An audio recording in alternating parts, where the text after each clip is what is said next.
Are you ready for a supercalifragilistic episode of Brio TV, the podcast? Well, don't trip over the ottoman, but today we wish Dick Van Dyke a happy 100th birthday.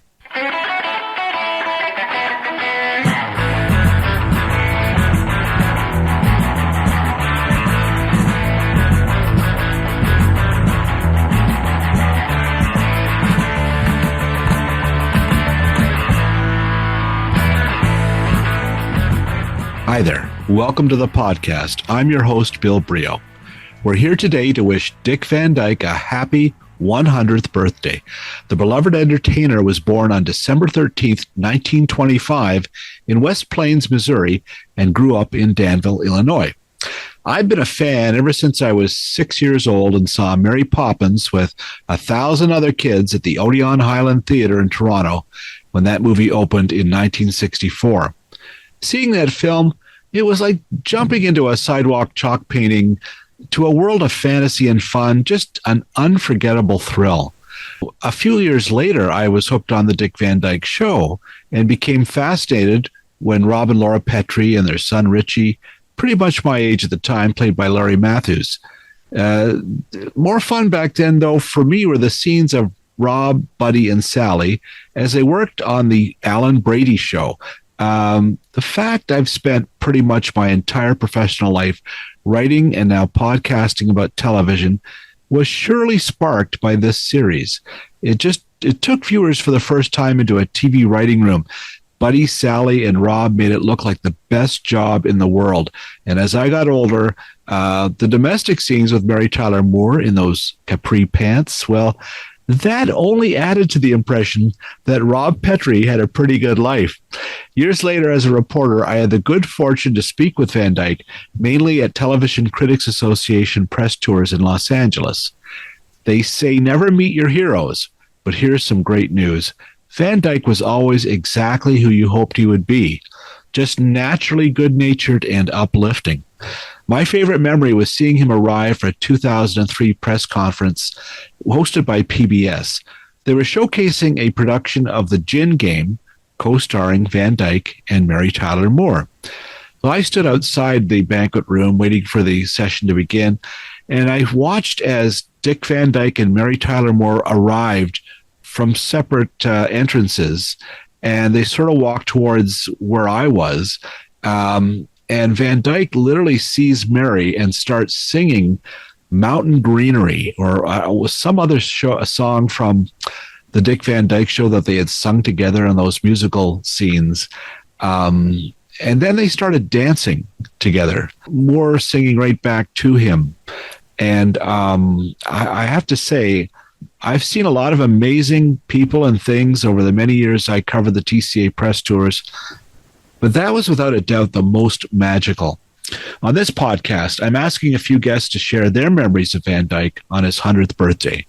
First up is my friend Bill Carter, the former New York Times TV columnist and critic, who was arranging interviews with the TV comedy legends on that History of the Sitcom docuseries he did a few years ago for CNN.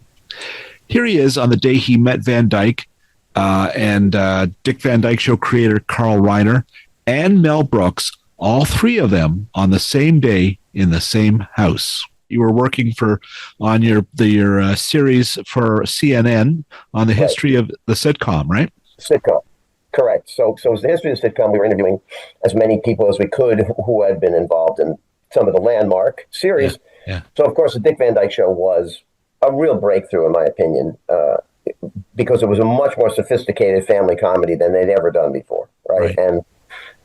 And so we thought it'd be great if we could get Carl Reiner, because Carl was 99 or something at the time, and still pretty good health. I mean, he didn't walk very well, but he was sharp and funny. Yeah. And so he agreed to do it, and it was set up for his house in Beverly Hills, and he has had it since the Dick Van Dyke Show. He bought it because that was his big money thing, and it was sort of a classic old sort of Beverly Hills type house that you would have seen like in the Jack Benny Show or something, right? Like that kind of house. Yeah. And he had, an attendant or whatever to get him around. He had a stair thing to take him up and down the stairs. But anyway, we interviewed him in his living room, I interviewed him. I did that interview, and he was charming and wonderful and funny and incredibly good about the changing aspects of the sitcom that they pushed. They pushed things like the very famous one he talked about was Mary Tyler Moore was a dancer. Yeah. So they had scenes with she would dance, and when she danced, she wore dance pants, right? And they CBS censors first were like, you can't have a woman in pants. But like a housewife doesn't wear pants. And it was like, what? Because every housewife, from Lucy to Beaver's mom, wore a dress all the time with pearls. Right. So that was the daily routine. So first he had a fight to get them in pants, but then the fact that they were dance pants, that was too much for them. And they said, no, you can't show her in dance. You can't. And he said, well, why not? She's a dancer. You know what? People would see her in a show, in a dance. Yeah. No, you can't have that on TV. Why not? And the censor said to him, because there's cupping. I think half the audience were watching just to see Mary Tyler Moore in capri slacks. Absolutely. Absolutely. It became that. But this was early in the show. Anyway, so he talked about that, and he was wonderful, and he talked about discovering her because she'd only done the Richard Diamond, her legs showed, and they didn't know she could talk. How it would sound. And she came in, and they were all like, is there something wrong with us, or are we crazy about this person? Yeah. They were all crazy about her, right? So they cast her, and Van Dyke was reluctant. He said, so what happened? I should cut to the chase here. What happened is we did that, and then Mel Brooks showed up. and Mel Brooks, I was outside for some reason. I guess they knew Mel was coming, and they needed a parking space, and they wanted someone to hold. So I was standing out holding a parking space for Mel Brooks. And he was being driven by somebody, but he comes by, and I forget what he yelled out the window, but something funny. And then he came in, and the showrunner interviewed him. So I was, on the fringes of that interview, and Reiner at some point said, we got to get Dick here. Well, where is he? Let's get Dick here. So they called him, and Van Dyke going to show up. And so as Mel Brooks is kind of wrapping up, I went back into the hallway where the front door is, and the doorbell rang, and there was nobody else around, so I opened the door, and on the porch is Dick Van Dyke. Oh, wow. Dick Van Dyke, 94, I think, at the time. Yeah. And he says, I think I'm expected. And he starts to do a tap dance, a little soft shoe, and a dance. And I'm like, this is amazing. Right. Like, wow. Absolutely flawless, limber, very limber, what he always was. Yeah. And then he comes in, and he had this young wife. He'd married this woman who'd been his makeup person or something on a project. Arlene.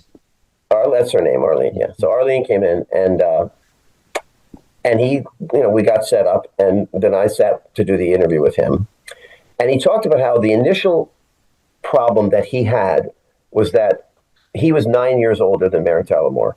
Right. And at the time, he thought that's a gap. That's a real gap. And people are going to say, well, what is this guy doing with this really young chick?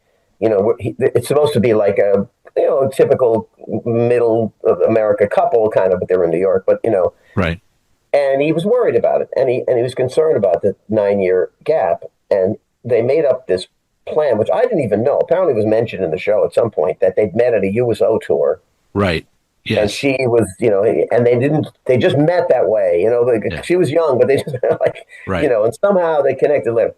And I think they mentioned in one show, and then they were like, who cares? Nobody cares. Right. Nobody gives a darn if he's 9 years older than her. Yeah.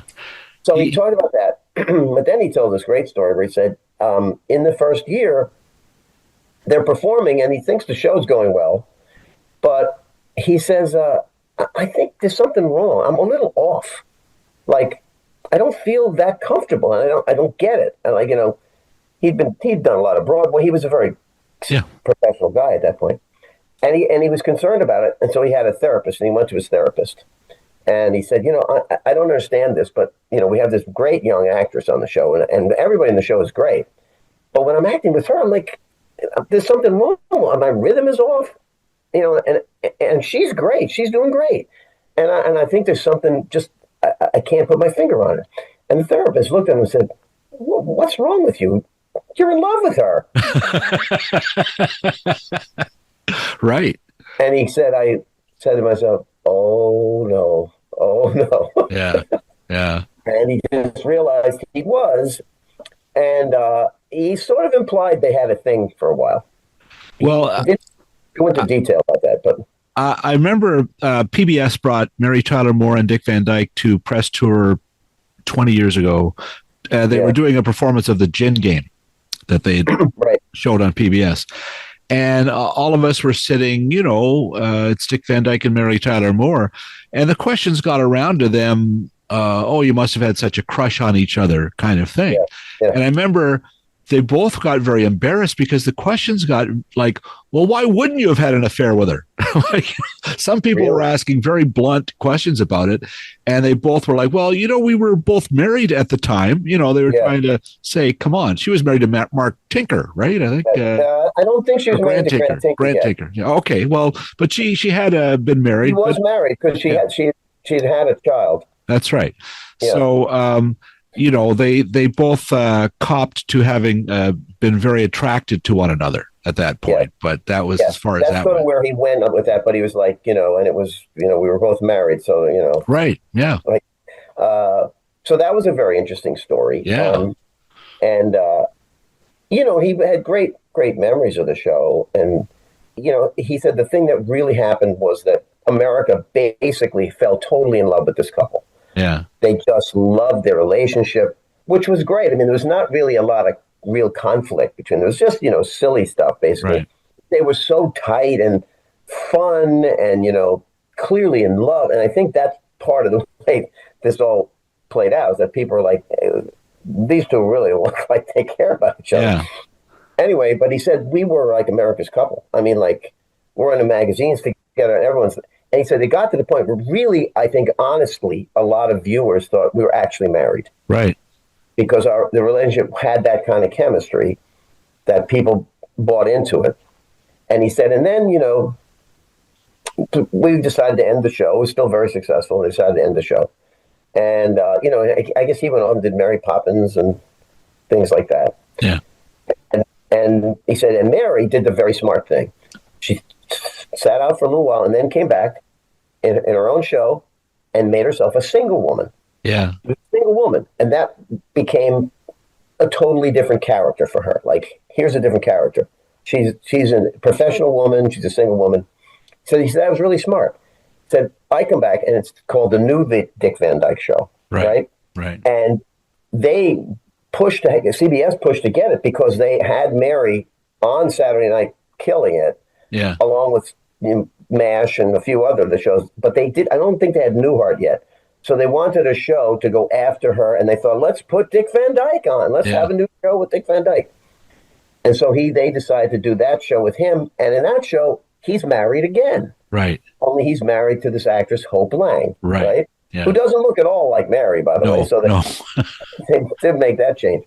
But he said, and that turned out to be a disastrous move, he said, because nobody wanted to see this. He said it just was too jarring for people. Here's Mary in her show. She's single. She's a new person. And here I am back married, but I'm married to somebody else. Right. Kind of backfired. And the story that he told was he was in Gelson's Market in Beverly Hills, which you may have frequented yourself. Yeah. And you often would see celebrities in there. Yeah. But anyway, he said, I'm over in the produce aisle picking fruit. and this little old lady, this grandmotherly sort of lady, is pushing her cart, and she comes up and she sees me and she says, oh my God, are you Dick Van Dyke? And he's like, yeah, hello. Yes, I'm Dick Van Dyke. Yeah, hi. Yeah. And she looks at him and she says, how could you leave that nice Laura? And then she hits him with her purse.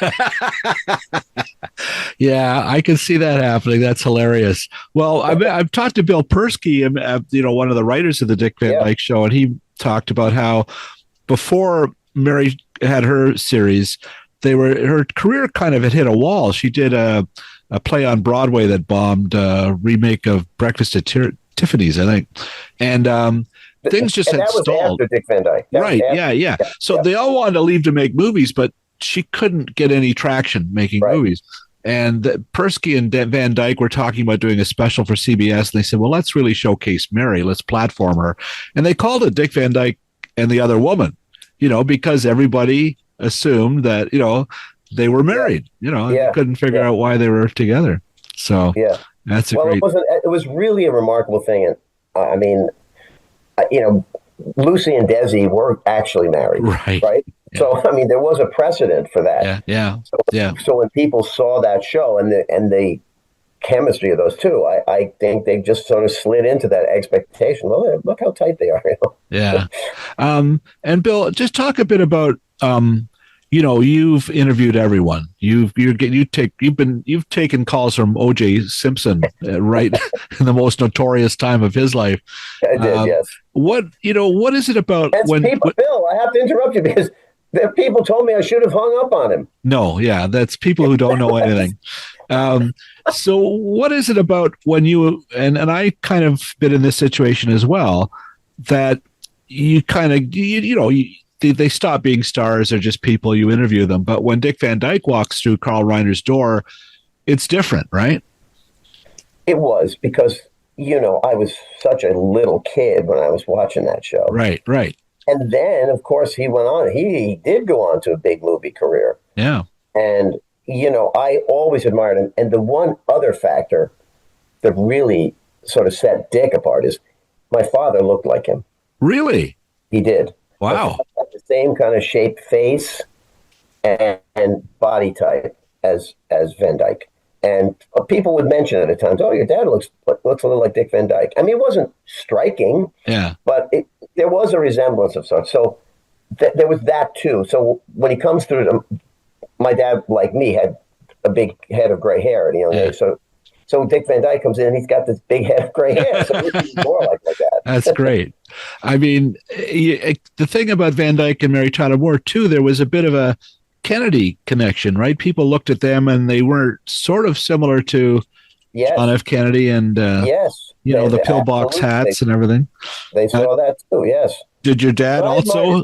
I thought he was a very, very talented guy. And I actually had seen him, I don't know what the heck he was in New York, on some early TV thing that he did. Yeah. But he was on Broadway, and maybe it was a Gary Moore show or something, Yeah. Like, yes. Yeah. And like this guy is funny and can sing and dance. Like he was a multi-talented guy. He was. And so, I always admired him. I mean, if there was a thing he was in, I was interested in it, CBS couldn't figure him out for years, right? They had him on in the 50s with Walter Cronkite in a morning news show, or so or he was in a kids show, or he was, they kept trying, and then finally got it when Carl Reiner came along. And I don't know if have you seen any of the colorized episodes of the Dick Van Dyke Show. They're done very well. I have seen it. Yeah. They're really, really. And I remember interviewing Carl Reiner toward the end of his life as well. But he didn't want to do it because his hearing wasn't great. So he said, can we do it over? Just text me questions and I'll respond. Right. And we talked about them in color. And he was like, well, I said, do you think the show would have worked in color then? And he goes, well, yes, I saw them in color. They were right in front of me. Dick and Mary were in color. When I looked at them, they were color, So only something Carl Reiner could say. And I was writing this for the Canadian Press, and I said, we did this great exchange, and he emailed all his answers, and the editor there said, well, we can't accept it. And I said, really? He says, yeah, no, it could have been anybody who answered that, could type that. We can't. We're the Canadian Press. I'm like, I said, it's Carl Reiner. He's 98.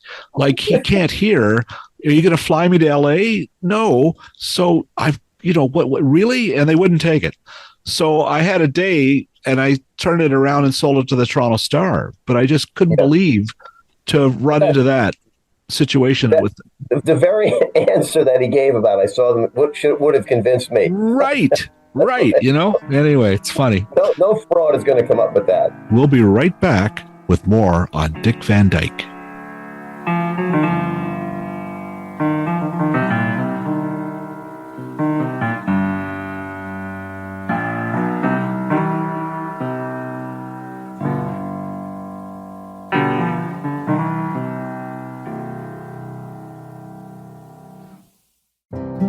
Time once again to check in with Emily Gagne. Emily, what is this magnificent thing behind you, this background?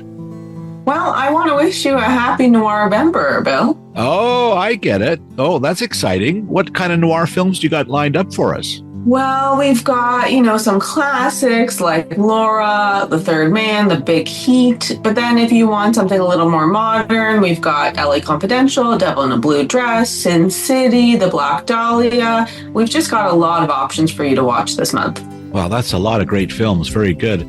Do you have any new series coming up this month? We actually do, and it's kind of in the same spirit as Noir-vember. We've got this British crime drama named In Flight, which is landing for the first time in Canada on Hollywood Suite, and it's exclusive to us. Fantastic. Well, there you have it. In Flight, coming to Hollywood Suite all this month. Emily, thank you so much. Thanks, Bill.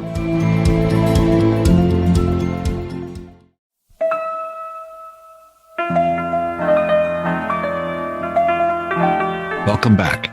Time now to hear from the birthday boy himself, Dick Van Dyke. Now, I happened to be in Los Angeles in March of 1988 when the Paley Center, then called the Museum of Broadcasting, hosted a cast reunion as well as a screening of 2 episodes of the Dick Van Dyke Show at the Los Angeles County Museum of Art. That 5th annual festival also featured reunions from MASH and Gunsmoke, and they even saluted a couple of new shows that year, The Tracy Ullman Show and Slap Maxwell. Pretty good festival. But on stage at the one I saw was Dick Van Dyke, Carl Reiner, Rose Marie, Bill Persky, Larry Matthews, director John Rich, everyone but Mary Tyler Moore, who I believe was working on a new show that season. I was lucky enough to grab a last-minute ticket and sat way in the back where I tried to record Van Dyke's brief opening remarks. The sound isn't great, but what he says sums up how he felt about those 5 years on the show. So listen carefully. Here he is 38 years ago when he was just 62 and talking about feeling old even then. Have a listen. Unaccustomed as I am to admitting under any circumstances that I'm getting older. When I got the invitation to be here tonight, I had to face the fact that the subject of tonight's conversation happened a quarter of a century ago. Just about, didn't it? And I wasn't a kid then. I don't want to get talking on this about 15 years, so that was a long time ago. And then, there are some, when you get to a certain age, you'll find that you look back at periods of your life and realize that you were so busy that you never took the time to savor the experience you were having. But the 5 years that I spent with these guys, just the opposite was true. I was acutely aware every minute that it doesn't get any better than this. It was so much fun, so creative, we had so much latitude that I knew things would never ever get any better. They did better. But I had a chance, just this one little thing, to meet in his later years, Stan Laurel. And he was telling me the story of after he and Ollie spent 30 years knocking out those comedies and those sound stages. They got a chance to take a boat trip to England. And when they arrived, thousands of people on the pier to meet them, and all the church bells in the town were playing the Royal Hardy. And they were astounded by it.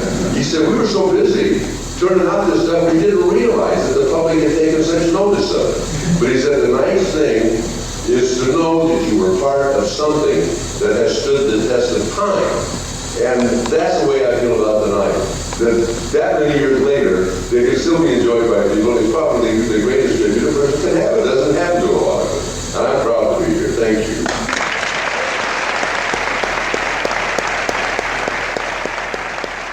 One who may have been there that night was David Van Deusen.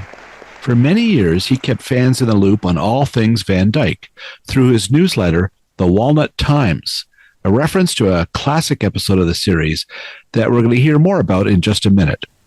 Van Deusen also produced a documentary celebrating the 60th anniversary of the series and currently co-hosts with a young lady named Abby a wonderful podcast all about the Dick Van Dyke Show called Tripping Over the Ottoman.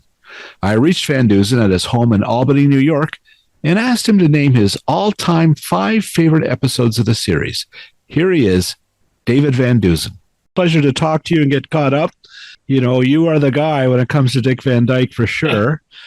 I think the Walnut Times was a favorite read for me for many years, and your documentary on the 60th anniversary and everything else. How are you planning on celebrating Dick Van Dyke's 100th birthday? Well, there are actually two films coming out, Bill. One is an American Masters PBS special documentary that will air December 12th on PBS at 9 p.m. And those folks from PBS sought me out, and I contributed quite a bit to that presentation. I think fans are really going to enjoy it. Yeah, that makes sense. I'm glad they got in touch for sure. Good. Yeah. And secondly, there will be a Fathom event with the film being released for 2 days only in theaters on December 13th, Dick's actual birthday, and December 14th. That's called Dick Van Dyke 100th Celebration. That's being produced by Betcher Trinkling Productions. Steve Betcher did Pioneers of Prime Time many years ago. You may remember that on PBS. Yes, yeah. So Steve's been sort of working on this film for, well, probably 30 years if you look back, because he has original interviews with Maury Amsterdam and Rose Marie and Carl Reiner and Mary from his archives. And then some more recent interviews with Dick, probably within the last 8 or so years. Mm-hmm. And Steve also went back to Danville, Illinois, followed Dick around on a trip that Dick took back in 2016 to visit his own hometown where he grew up. So that's fantastic. There'll be some nice tribute paid back to Dick's roots in Danville, Illinois. So yeah.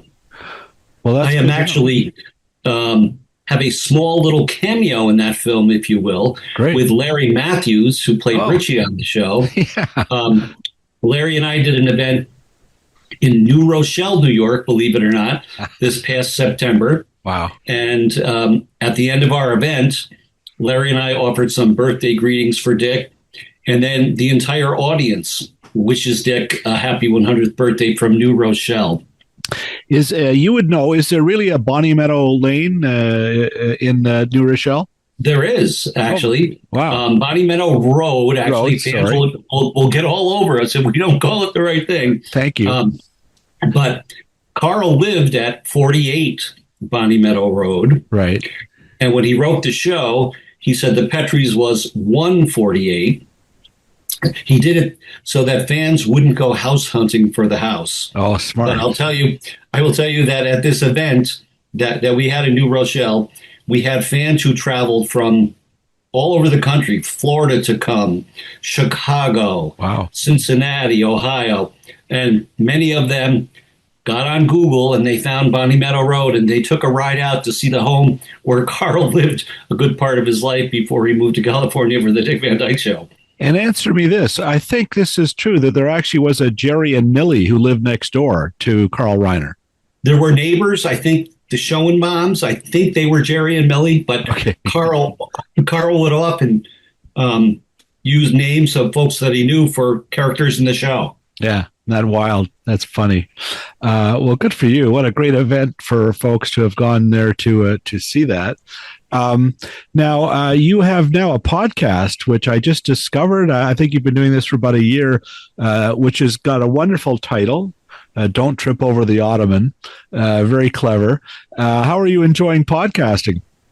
Podcasting is fun. Actually, I was approached by a next generation fan, if you will, a young lady in her late 30s who said, I'm a big fan of the show and I would love to do a podcast, but I would like to partner with someone like you, David, who's a bit more of an expert and has a wealth of material. So I said, well, let's try it and see. So you're right. We did a full season of about 9 episodes, and our episodes are discussions of various Dick Van Dyke Show episodes, behind the scenes facts. Sometimes we have the privilege of having draft copies of scripts, so we get to talk about how the draft changed for the final version that we saw on air. Yeah. It's been quite fun. The reaction from fans has been rewarding. And we will actually be finishing up our second season with an episode that will drop on December 1st. We're going to be discussing a surprise is a surprise, which is one of the birthday episodes of Rob Petrie. We thought that would be appropriate as we approach Dick's 100th. Wow, well done. That was very smart. I've had the privilege of talking to Bill Persky. I did a podcast with him. I guess he's like the last surviving writer. And we talked about the writing of the show, as you mentioned, that they would do a draft and then, they would have a rehearsal and then they would tape or film the final episode. And they kept rewriting right up until that very final. I mean, I remember, too, Rosemarie saying that guest stars would come on and be just completely befuddled because they couldn't believe how the show kept being rewritten right up to the end, right? Yeah. And the other thing that guest stars would also share, probably, Bill, you're familiar with, is that the Dick Van Dyke Show was unlike most other shows that folks did a guest starring role on, in that the guest stars were really made to feel like they were part of the family and they were asked to contribute and toss ideas into the hopper and really feel like they were part of the show. It was a very welcoming environment, which I think was a tribute to the tone that Carl set as the producer of the show. And then Dick, as the star of the show, also set that in motion. The example that was given was Robert Vaughn, the former Man from U.N.C.L.E., who was like, he couldn't believe how much things were changing. Did you have the chance to speak with any guest star on the Dick Van Dyke Show over the years? I have had many opportunities. I've interviewed Michael Forrest, who was Joe Coogan in The Life and Love of Joe Coogan. Yeah. Jackie Joseph appeared in 3 episodes in bit parts. I interviewed Ken Berry during the time. He was the chiropractor. Tony Daniels was the role he played, right? Right. I also interviewed Sylvia Lewis, who was in Too Many Stars, right, as Anita, the new neighbor who sort of blows the socks off everybody with her dance in the Petrie living room. She was sensational in that episode, yeah. She was, and Sylvia's still with us. Good for her. In her 90s. Wow. Yes. Wow. So I'm actually, for Dick's birthday, putting together a short clip reel of birthday wishes from what I'm calling the friends and family of the Dick Van Dyke Show. Oh, nice. So folks like Jamie Farr have contributed. He was the snappy delivery guy, right? He was. Barbara Bain, who was in one episode, Will You Too Be My Wife? Jeremy Clyde from Chad and Jeremy fame. Oh, my goodness. The Redcoats. Yes, right? They're coming, yeah. And as well as others from the Dick Van Dyke Show family. So Bill Persky, I'm hoping, Larry Matthews, Doug Denoff, Sam's son, Doug. Nice. And perhaps others. I'm waiting to hear back, but I'm hoping that it will be a nice visit back in time for Dick to cherish those memories of what he says were the 5 best years of his life. Yeah, he always do that, right? And good for him. It was tremendous growing up watching that show. I collect 16 millimeter film. I have about 50 episodes on film and some with the original commercials and things. And boy, do they ever hold up. Even let me ask you this about those commercials, Bill. Yeah. Does some of that footage include like the commercials they did for Joy and Cheer and Yeah. The PBS folks asked if I knew of anyone who had those, and you know what? I didn't think of you, but now I remember that you collect those vintage footage. Well, I'm thinking now the commercials. There was, Kent Cigarette. There's ones with Dick holding up the pack and it stays in the air. Right. And there's some other ones with Sally and she wants us to borrow a cigarette. I don't know if I think there is I have one with Dick holding up a box of Blue Cheer or something. Yeah. But I don't know. A lot of them are just, they mentioned the products. They were part of the shows that I bought on eBay, but they weren't always cast commercials, Right.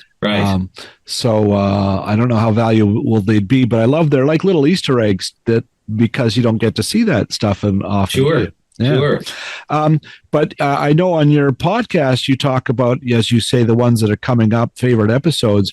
And I know you probably change your mind on this all the time, but I'd love to hear, if you could, your top 5 episodes of the Dick Van Dyke Show. Yeah, well, it's a hard list to whittle down. I bet it is. Right? Yeah, I'd have a hard time. I think it does vary. it probably wouldn't surprise you to know that my number one episode is It May Look Like a Walnut. Yes, of course. Given that my newsletter of the same name sort of was and there. Just talk a bit about that. That, of course, stars one of the producers of the show, right? Yeah, Danny Thomas made a appearance as Kolak. Yes. And, Carl shared that it was very important that they get somebody very well known to play that role. And I know when he approached Danny for it, Danny said that he would love to do it. Right. Yeah. Rob and Laura watching TV and the science fiction movie and all the walnuts now get contaminated in all the supermarkets. Right. And we lose our sense of humor and our thumbs. So that's funny. The climax scene is probably well known by fans of the show and even non-fans of the show, in that the clip of Mary Tyler Moore as Laura Petrie coming out of the front closet of their living room on 1,800 pounds of walnuts, right, is certainly one we all recognize. I bet they sold a lot of walnuts when that episode aired, David. That was just... Well, a little known fact, maybe some fans know this, is any walnuts that were still salvageable after the episode were able to be sold back to the distributor, Diamond Walnut Company, and ended up in the supermarkets of Los Angeles. Yes, so it's quite possible that fans who were buying walnuts were actually buying walnuts that had come out of that closet. So wow, that's hilarious. Yeah. So, but yes, that I would say is probably always listed as my number one. Mm-hmm. Closely behind that, though, is That's My Boy, which is where Rob and Laura think they brought home the wrong baby from the hospital. Mm-hmm. I think, Dick gets to show some great acting in that, and his emotions of trying to figure out, without getting Laura upset, how he's going to tell her they have the wrong baby. Yeah. And of course, the concern there is alleviated when he opens his front door to see Greg Morris and his wife, played by Mimi Dillard, as the Peters, and they're a black couple, right? Right. So, right. But that episode was challenged by the network. They were a little scared to air it because of the fact that they felt like the black couple was being insulted. And Reiner said, this is the deal we'll make. If the show is accepted by the audience, CBS, you pay. If it's not accepted, then we'll pay. Wow. And what Reiner tried to really say to the network was, we're not making fun of the black couple at all. If anything, we're making fun of Rob Petrie, whose craziness was such that, he went down the wrong path, right? And David, I think I read that was the longest laugh of anything that happened on the series, right? Absolutely true. Mm-hmm. They eventually, John Rich was directing and had to cut the scene and let the audience calm down and reset the cameras so they could pick it back up. Yeah. So still a favorite today, and I think well known by fans of the show. Yeah. Number 3, again, close behind, is Coast to Coast Big Mouth. Right. Which was written by Sam Denoff and Bill Persky, who actually won an Emmy Award for Outstanding Writing Achievement in Comedy for that episode, where Laura goes on national TV on a game show and reveals that Alan Brady is bald. Yes. People were suspicious of it, but she finally lets the cat out of the bag. And, a couple of memorable lines that always seem to stick with fans is Brady, Reiner has Brady looking at the styrofoam heads with the pieces of hair on them, and he says, this to the heads, this is the little lady that put you out of business, right?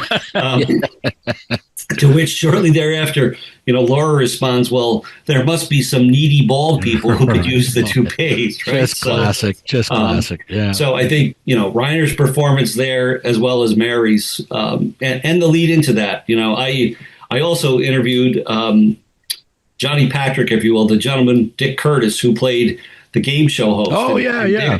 Dick loved his appearance on that show and had a great time doing that. He's very good. He's kind of playing a jerk, right? I mean, it's pretty good.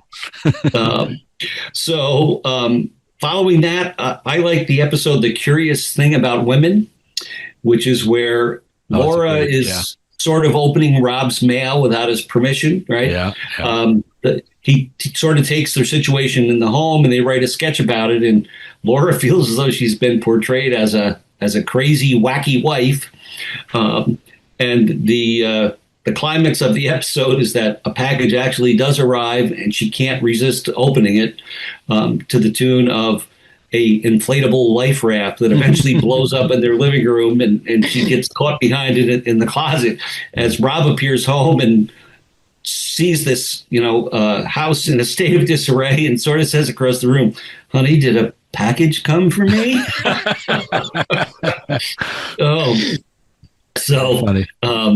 I think, Mary, that was an early season 1 episode, and Mary was really starting to come into her own and gel with Dick, and also pick up on the comedy experience of Rosemarie and Maury as part of their history in show business, right? It was just a unique cast ensemble for sure. Sure. And that blonde-haired brunette episode, that season 2, really cemented her reputation as somebody who was ready for prime time as a comedian, didn't it? Yes. Yeah.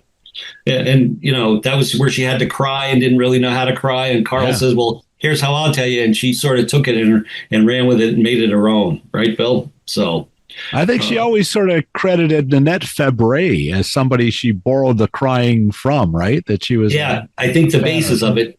She started with her, right? And then my number 5 is Never Bathe on Saturday. Oh God. Which,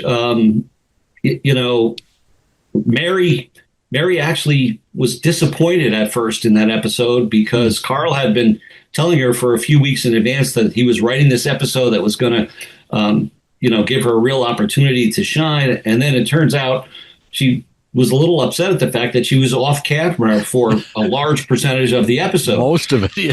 Yes. Despite Reiner trying to convince her, that there would be all these men across America imagining her in the bathtub covered up only by this little towel. Right. But the antics that ensue and Dick's physicality and trying to break down the bathroom door and the gyrations that he goes through and painting on a mustache and whatever, was just, again, and we got to see Bill Idelson, who played Herman Glimcher in other episodes. Yeah. And Bernard Fox. Dr. Bombay. Yeah, from Bewitched, right? Yeah. So again, it's hard to categorize, the actual top 5. There's many others that I also enjoy. You mentioned Blonde-Haired Brunette. I like Ghost of a Chance. I'd rather be bald than have no head at all. Big Max Calvada gave an opportunity for us to see Sheldon Leonard. For sure. So that's a favorite as well. I'll tell you one of mine that is kind of, probably not on most lists. It's a bit of a wild card, but I really like Bad Reception in Albany. I just think in terms of the writing and the other ensemble people that are in on that, all these character actors, it's just a tight, sharp, funny episodes. That's probably a Gary Marshall one, I think. But Gary Marshall and Jerry Belson, yes. Yeah, I really like that one, and it's not usually on any list, but that's one. Well, I like it because it talks about Albany, which is really where I live, right? Oh, perfect. Okay. Yeah, and but to your point, the first discussion of season 3 of Tripping Over the Ottoman is going to be about Bad Reception in Albany. Fantastic. And you're absolutely right. I think it's the supporting players that make that show extra special, right? Yeah, yes. The television repairman, right? The gentleman from the Seals, Shannon Hale, who played the lady in the apartment, rooms, or in the room next door. Yeah. So look for that coming up in the new year. Even I don't know how you feel about the colorized episodes, but I think they're really well done. They obviously had that great core material to work with, but whoever were the set, the designers, the people who they kind of nailed the 60 look, in there, and I thought. I was happy to watch them. I mean, a lot of purists just want black and white, but I wish they had done the Christmas episode, the Alan Brady Show Presents. Right. I think that would have been a great one in color. What do you think of the colorized episodes? Do you? Yeah, I'm a bit of a purist, but I think that the colorized versions, I think, in a way, introduced the show to young generation of fans today who weren't necessarily interested in watching black and white, but in color, there was some interest there. And from my point of view, anything that can be done to further promote and bring the show to the masses is something that I'd be in favor of. So, besides the Blu-rays, where do you watch Dick Van Dyke? I watch it. Believe it or not, we have a 24-hour a day Roku channel of the Dick Van Dyke Show. Wow. Yes. So there you go. And I don't know what accessibility you have there to YouTube, but most of the episodes are also available in high resolution on YouTube nowadays. Okay, well, there you go. Yeah. So that's where people can catch these 5 that you recommend. Start there and work your way down to the other 153. Anyway, David, how are you going to celebrate Dick's birthday? Is there a special cake that you're having? What's going on for the 13th of December? Yeah, actually, on that day we will be watching. We're going to go to the theater with family. Oh, perfect! And see the film there that's in the theater. The week prior to that, December 7th, I'm actually attending the premiere of that film in Malibu, Dick's hometown. Oh, fantastic! I was invited by the producer to come out, and we're going to watch the film in the theater in Malibu City Hall. And Malibu is sort of doing it up for Dick's birthday with different events and a little parade and different things. So that's fantastic. I'm glad you're there. Yeah, that's quite a privilege. I understand. I mean, he's certainly 100 years old. It's an amazing milestone, and wonderful you're able to celebrate. And you've met Dick Van Dyke over the years, and I've talked to him a couple of times on press tours in L.A. And I have to say, it's often you hear, "Be careful, don't meet your heroes," but with Dick Van Dyke, it's beyond your expectations, isn't it? Like, he is just it's what you would hope he would be like, right? I would characterize it exactly the same way, Bill. Dick Van Dyke is just the guy you wanted to be, a very down-to-earth man who just treats you like a normal guy, right? Yeah. Yes, met him, been in his presence many times through the years, enjoyed lunch with him, doing visits at his home. One time I was having lunch with him in Malibu, and the bill came, and I went to grab the bill to pay the bill. And he said, no. He said, "You're in my town." I said, "But Dick, I asked you to come and meet me for lunch, right?" And he said, "No, when you're in my town," he said, I pay the bill." And he dropped his credit card down, and it said Richard Van Dyke. And that just sort of struck me the oddest sort of way, because you don't think of him as Richard Van Dyke, right? No. So but that's his name. Yeah. Yeah. Well, that's quite a treat for you. I'm glad you had those experiences, and it's certainly the brief times I had talking to him was very wonderful and something to treasure and remember. When we come back, Dick Van Dyke Show writer Bill Persky talks about where they got all those crazy ideas for episodes on the Dick Van Dyke Show. The Dick Van Dyke Show, brought to you by Cheers. The modern wash day product with the exclusive Blue Magic whitener that washes so white you can see the difference. Okay, so we all know that there's a mountain of entertainment on Paramount Plus, but what's on top of the mountain this month? Well, Billy Bob Thornton returns as oil-soaked rig fixer Tommy Norris in Season 2 of Landman. The 10 new episodes features Demi Moore as Norris's new lady boss, and Sam Elliott as his daddy pops. Here's a sneak peek. You think you understand how this business works, but you don't. She owns the company. I run it. I now know why Mommy was so stressed. Embezzlement, insurance fraud, wire fraud. Hey, Bob, what's the plan here? Dear God, I beg you for patience. That's pretty much it. Landman, new season, streaming November 16th, only on Paramount Plus.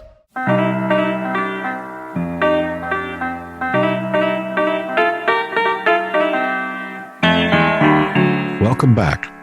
Next up, I have my great film collector friend, Stan Taffel. Stan has been a guest on the podcast.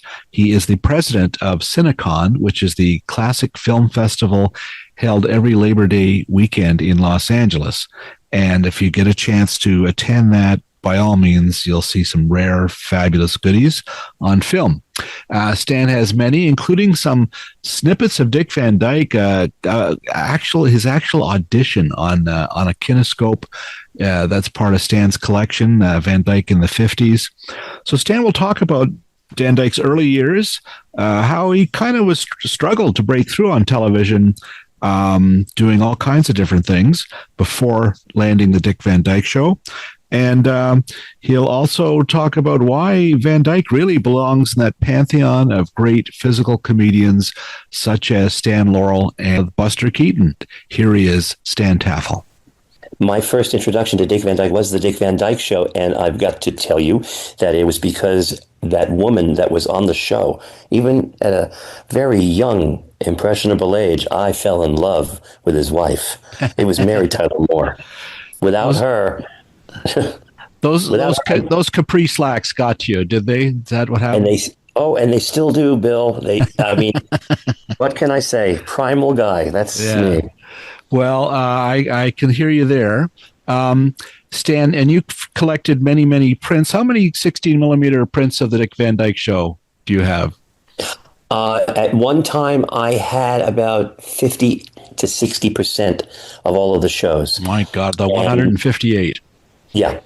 So as I became more acquainted, and certainly with the work that Paul Brownstein was doing on releasing them to DVD and then eventually Blu-ray, it became very obvious to me that while I love the show, and some of the 16 millimeter prints are outstanding, those transfers from the 35 negatives were hard to beat. And I thought, let me make some room in the collection. So I kept my favorite episodes, which did not whittle it down too much. Right. But the beauty is that I do have, like you, Bill, I have network prints with the original commercials, the cast doing commercials, and there's no way I'm ever going to get rid of those because those commercials are not available.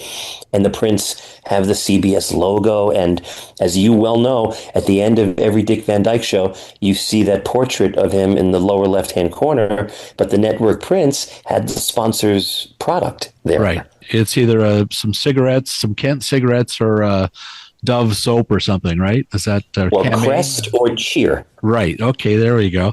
And they are the Easter eggs, aren't they? If you collect film, because then you have something unique that you can't find on, generally not on YouTube or anywhere else, but on 16, right? And as a result of that, once I decided to deplete some of the Van Dyke Show collection, it gave me room to search for other things that Dick Van Dyke did outside of the show. And that's when I started to build what I call my Van Dyke archive. Dick had done a little bit of performing, doing guest spots on Ed Sullivan when he was partnered with another man, and he had dabbled in certain shows, like he was on Phil Silver's show, You'll Never Get Rich. But CBS thought that they thought enough of his talent that they wanted to see how he would perform with an audience. So it was arranged at the end of the Jane Froman show, which was on CBS, that he would take over the stage. They asked the audience to stay to watch what was going to happen. And so Dick did a 15-minute show that was not for broadcast, but it was put together so the executives at BlackRock could see this performer. And apparently they enjoyed what they saw. And as a result, the next day he went back to CBS and signed a contract. And right away he started to host the Terry Tunes when they would and they would also have him do the CBS News in the morning. Walter Cronkite was his anchorman. And but apparently the contract expired at some point, and they just didn't know what to do with him. He did work on the Gary Moore show with Chuck McCann. I know I showed you that when they did their Laurel and Hardy spoofs and the Jackie Gleason honeymooners spoof. Yeah. But then he became a freelancer, and he did things like the Art Carney show, where they did a fabulous What's My Line spoof. And he would just pick up time. He would do stuff on Ed Sullivan again, and he would pick up time. There was also a pilot that he did that went unsold. A few of them, actually. And Dick has some of those, and I was privileged to see some of that stuff. It was pretty exciting. As Stan says, CBS just didn't know what to do with Dick Van Dyke in those early years. I spoke with Van Dyke in 2004 when he was just a mere lad of 79 years of age, and he looked back fondly about his time spent on the morning news with Walter Cronkite. He also talked about his 2-week stint subbing for Jack Paar on NBC's Tonight Show way back in the late 1950s. Apologies for the sound, but if you listen carefully, you will clearly hear that Van Dyke was often his own toughest critic. There was sessions here about pioneers of late-night TV. Dick Cavett was here the other day. And he was? Yeah. How is he? I haven't seen him in years. He just turned 70. He looked good. He was good. He's a kid. I know. That's amazing, isn't it? I thought he was my age. But, what was it like to be a guest on the Tonight Show? Do you remember your first, your opportunities on late-night TV?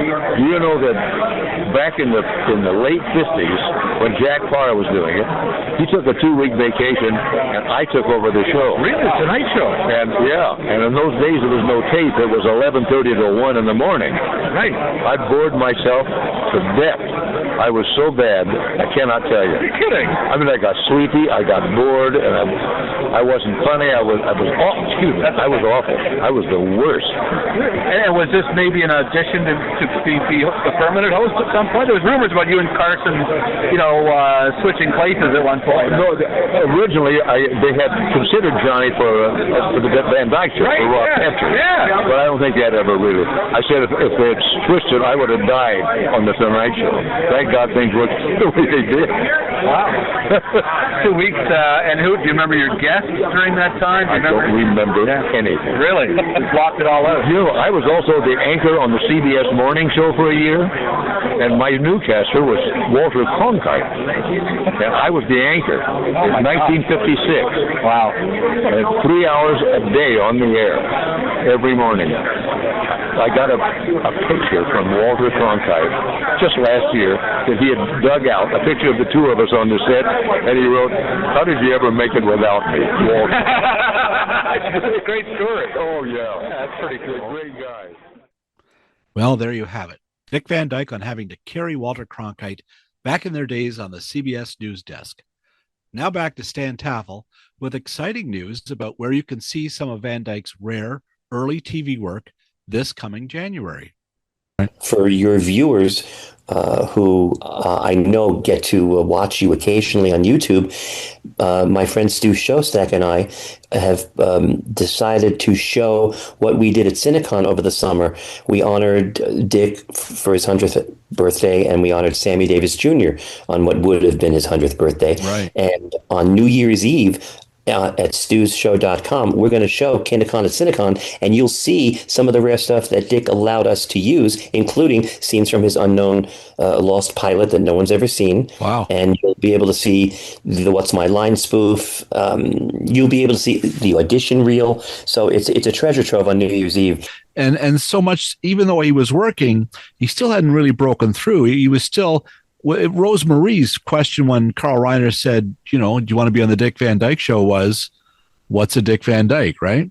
Even she hadn't really heard of him. And it wasn't, I guess, until Bye Bye Birdie that he was on a lot of people's radar, right? And that is exactly what lured Sheldon Leonard to bring Carl Reiner to New York to watch him. As you know, Carl did a pilot for a show he wrote called Head of the Family, and Sheldon Leonard saw it and said, "You just can't play this role. Even though it's about your life, you're not good in the part." And they found Dick Van Dyke, and as you know, Carl wrote 13 scripts, and so they had a Bible ready to go. Yeah.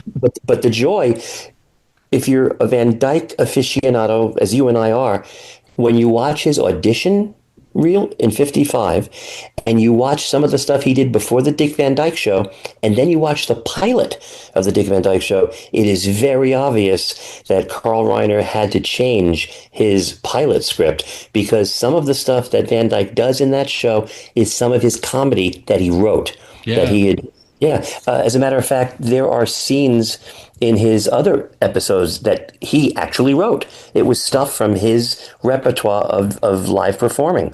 And Carl was maybe taking credit for it, but Van Dyke didn't care because, as Dick Van Dyke always said, Carl Reiner was the finest human being he ever knew. Right. And so, it's like a Lennon and McCartney song. Maybe we know who wrote it, but they shared the credit equally. Even if Carl Reiner wrote it, Van Dyke put such a spin on it. And I think one of the things that people have forgotten today, when you watch a Dick Van Dyke show, you never once catch him acting.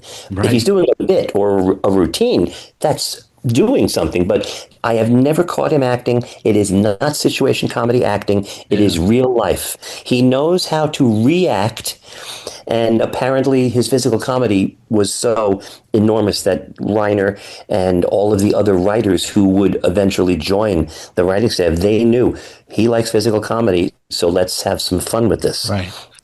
The best thing that I can explain about why he's brilliant and why he needs a live audience is in the episode where J.C. Flippin plays one of his teachers from the past, and they write the bit about what is funny today in comedy. Yeah. And he's talking about how slapstick doesn't fit in this world, yet the whole routine is built on slapstick physical comedy. That sequence from that episode is the tour de force, and that's Van Dyke at his best. Now, 2 years later, in 1965, when they did the salute to Stan Laurel, he does the same exact routine at Television City with no audience. And you watch it, and you just don't feel... I never feel trapped into laughter watching it. And that's because he wasn't reacting off of anybody. He was just doing the routine as it's written. But when you see him with a live audience, and that's the same with Lucille Ball. Those I Love Lucy episodes where she just heard those audiences screaming and yelling, and they had to, cut it for time. But, a performer who loves to be in front of a live audience will give you a different performance. If the live audience is not laughing, it'll change. That's why I love watching the old year show of shows, because it's all in front of a live audience with several hundred people. And the same thing with Van Dyke. If you look at the way they set up that set of the house, no house is really set up like that. No, it's all a bunch of angles and it's bent all over the place, that thing. Yeah. But it looks like a place you could live in, doesn't it? It just... Oh, my God. Yeah. But somebody understood that, you've got to show Van Dyke in full body when he's walking around. Don't do a close-up when he's moving, because you're going to miss something. Talk a bit now. You have had the great fortune, I think, to go to Van Dyke's place at Halloween. We hear about these legendary Halloween events he has. Describe that a bit. What's that like? What kind of party do they put on in front of their house? Well, it's really unlike anything that you have seen on your block. From the time he was a little boy, Halloween was his favorite holiday. And because of his success in the world, he has access to so many artists and artisans who come to his house a few days ahead of time, and they set up the most elaborate constructions all along his block in Malibu. There are things that... it looks like you're looking at $1 million worth of technical wizardry with all of the animatronics that are going on. And they also do a live show. They actually do a show, and they bring acts in to perform for the kids, and they give out candies. When you and I were growing up, maybe, we got little tiny Clark bars or little M&Ms, but they're giving out candy. Well, it's a Malibu, so you can imagine. It's just, the candy is to scale. And, yeah. But it's a show, and Van Dyke, up until a couple of years ago, he would come out onto the stage and sing, sometimes with his singing group, the Fantastics. Yeah. This past Halloween, he did not come out, and he's not really leaving the house anymore. Right. So he's taken it a well-deserved, rest. But, he would be sometimes backstage waiting in the wings. I heard Van Dyke, though, on that CBS morning show report with Al Roker, right? Just a week or so ago. And it was the Today Show. Was it Today Show? NBC, yeah. Yeah, and he certainly looked closer to 100, finally, you know. But it still was, I marveled at how his mind still seemed to be really sharp, you know, like, so that is something. In a world of performers who bring joy to the world, I would be hard-pressed to think of anyone living today that has provided more joy than Dick Van Dyke. The Dick Van Dyke Show has been presented by Kent Cigarettes. Kent with the Micronite filter. The cigarette that gives you filter, taste, and pleasure. Hey, don't trip over that ottoman. We'll be right back with more on Dick Van Dyke.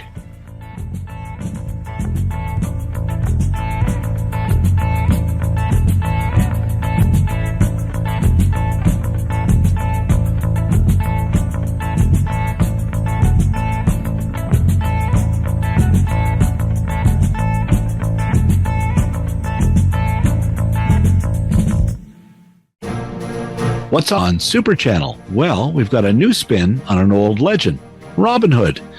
Yeah, newcomer Jack Patton as Robin, Lauren McQueen as Maid Marian, and Sean Bean as the Sheriff of Nottingham star in this classic tale of the roguish outlaw hero who stole from the rich and gave to the poor. All 10 episodes can be streamed on Super Channel Fuse. Later in November, you will find a raw and electrifying look at one of Canada's most iconic and fearless artists, Biff Naken. This recent Calgary Film Festival winning documentary takes viewers on a ride from punk clubs to platinum albums through cancer wards, courtrooms, and backstage chaos, proving that survival is the most punk rock thing of all. Featuring commentary from George Stroumboulopoulos, Denise Stonlin, and others. Look for it starting November 21st, exclusively in Canada on Super Channel Fuse.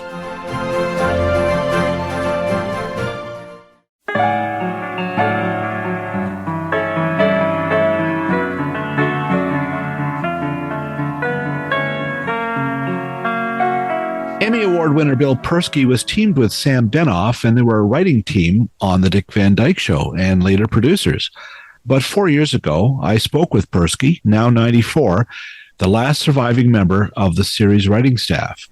And he confirmed then that most of the ideas on the series came from things that actually happened to him, Van Dyke, Carl Reiner, the gaffers, anyone else who worked on the series. So here is a little snippet of that conversation with Bill Persky. I'd say 90% of the shows on the Van Dyke Show were based on something that happened to one of us, to Dick or to Carl, or someone would come in and say, God, the weirdest thing happened to me and then that was how the shows were created. They were all very much related. One of the shows that people loved was the one about the duck feathers in the pillow. Right.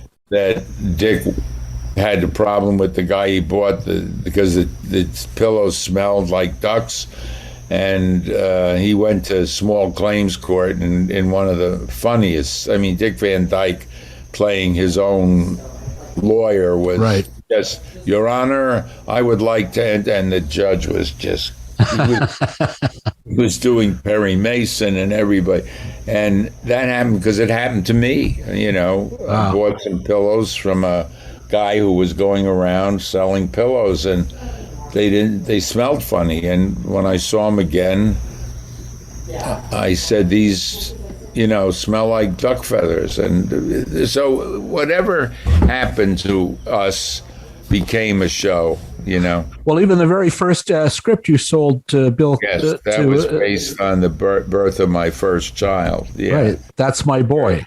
Right? Yeah, where we got some wrong, gifts, flowers and stuff that were supposed to go to someone else.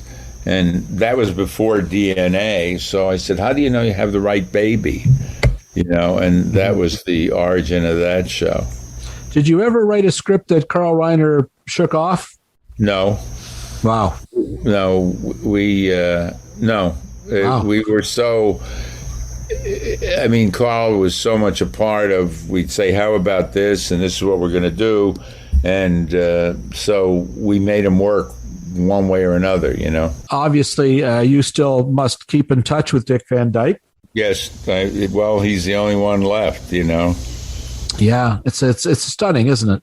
Yes, it's life, and when it's a television show, everybody knows them, and you kind of keep track of who's left. You know, I think I'm the last person who was a writer on the Dick Van Dyke Show. Wow, interesting. That's amazing. Well, you certainly were in good company with many great writers there. Oh yeah. But tell me a bit about Rose Marie. I understand she was cast very quickly by Carl Reiner. And, yes, she actually, for a long time, thought she was the star of the show because she was the only one there. And she and Mary did not have, to begin with, the greatest relationship, but it grew into a very positive one. Yeah, because Rosemary, the show originally as conceived was more probably about the workplace.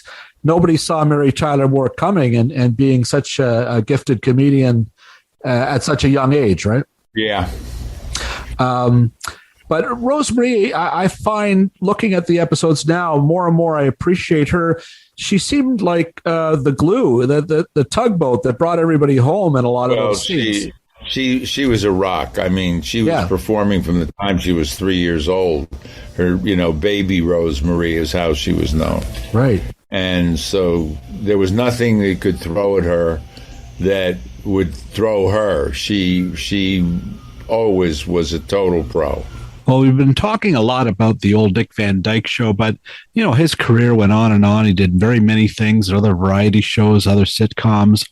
And then he grew a mustache and played a detective on Diagnosis Murder for many years. And I think he was sort of a doctor detective. And a Canadian actress I've spoken with on one of the podcasts here, Claire Rankin, who best known as the mom from Son of a Critch, she got to work with him on one of these Diagnosis Murder movies or episodes and has this lovely memory of that. And let's hear it right now. You got to work with him as an older gentleman.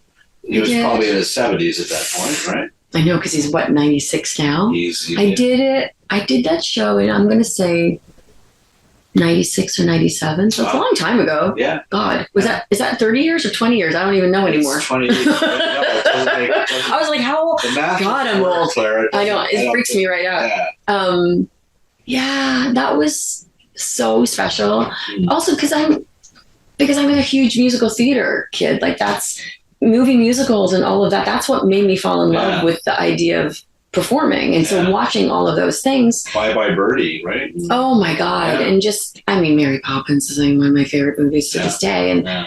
And he was so lovely, so kind and so fun. And we'd sit between takes, and because I would talk about, shows, he was how much I love musicals, and we would talk about different musicals and what was your favorite and what was your first one you'd ever been in. I said, The Music Man was the first musical I'd ever been in. And he had probably just done it. Yeah, and he was, and so he was just like, light a rose, I'm home again, rose. So we just started to Did you dance? Sun back in the sky. We just would sing songs from musicals, between takes. And I thought, oh my God, I am singing with Dick Van Dyke. Wow. This is just doesn't get better. This is just magic, right? I was, I was, because I covered TV for many years, I still am, and I would go down to the TCAs, the television critics down in the association, Pasadena, yeah. And they had Dick Van Dyke and Mary Tyler Moore together to do the Gin Game. Come on. For PBS, I think, maybe 2002 or and I was standing outside before going into the banquet room, and there is Van Dyke, and Moore arrives, and he starts singing something Greenery from, you probably know, from some classic musical. And she starts singing it back, and they dance.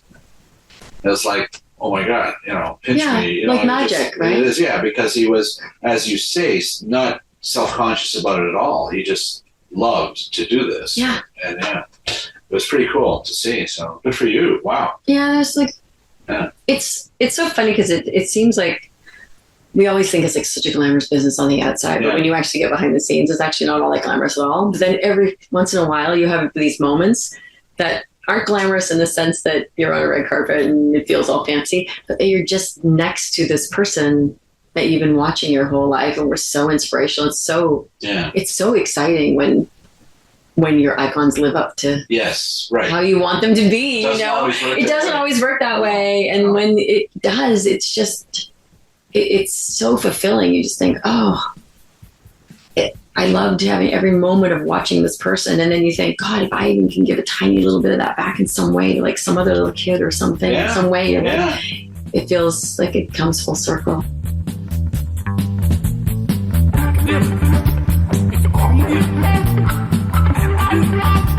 Well, I want to thank Bill Carter, David Van Deusen, and Stan Taffel for sharing great stories on this episode.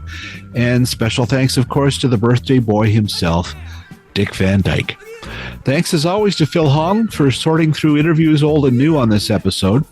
Kudos as always to BJ Del Conte, Paul Boudreau, and the Crispy Critters, as well as Stephen Dudley for the music heard on Brio TV. And finally, thanks to you, listener.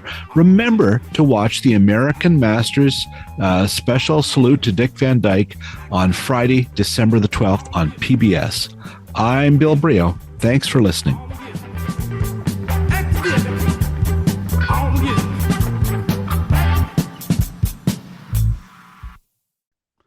Well, there you have it. Dick Van Dyke on having to carry Walter Cronkite back in their days on the CBS News desk.